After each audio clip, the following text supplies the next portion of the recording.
Niort accueille Arles-Avignon. Arles-Avignon mieux placé au classement malgré 2 défaites, puisque Niort n'a pas gagné un match, mais Niort n'a pas perdu un match non plus. Que des matchs nuls depuis le début de saison pour les Chamois, qui sont pour l'instant la 2e partie du classement. Et 2 points d'écart entre ces 2 équipes. Il est donc temps, là aussi, que cette équipe de Niort puisse aller s'imposer sur ses terres face à une équipe d'Arles-Avignon qui, pour l'instant, débute plutôt bien cette rencontre et qui alterne le chaud et le froid. Première opportunité pour les joueurs d'Avignon avec Jordi Declos qui voit sa tentative passer à côté. Réaction niortaise ensuite, ballon de Florent Martin qui trouve, après avoir effacé son vis-à-vis, Emiliano Sala. Mais on se trouve un peu du côté de Niort au moment de conclure. Bilal Omrani, le Marseillais, tente ensuite sa chance de demi-volée. C'est capté sans problème par Paul Delecroix.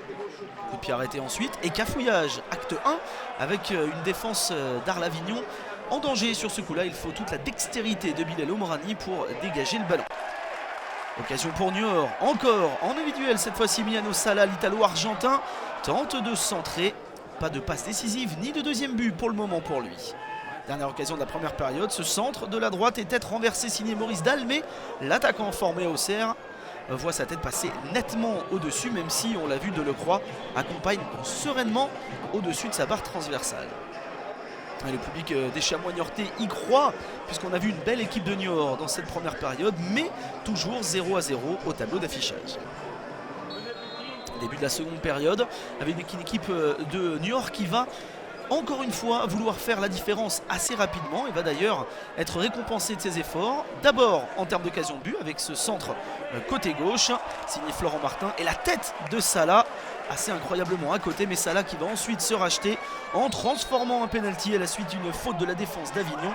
Le contre-pied est absolument parfait. 52e minute, Niort ouvre le score et c'est plutôt mérité sur l'ensemble de la rencontre. On revoit comment Sala a trompé le gardien adverse avec cette belle frappe dans le petit filet.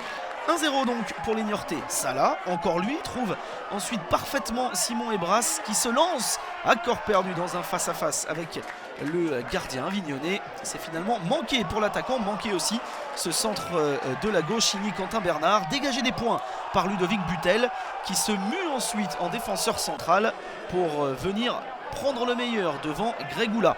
A noter qu'en fin de match, Mohamedou Dio, le capitaine niortais, sera exclu pour un 2e carton jaune. On jouait là la 91e minute et Avignon n'en profitera pas. Victoire largement méritée pour Niort qui passe dans la première partie du classement et qui s'impose pour la première fois de sa saison. A noter que c'est la 2e défaite de rang pour Arles-Avignon après son élimination en Coupe de la Ligue face à Nancy. Il était temps de s'imposer pour des Chamois niortais qui doublent leur adversaire du classement après cette rencontre. 5e journée de Ligue 2 qui voit enfin la première victoire de Niort. Il était temps.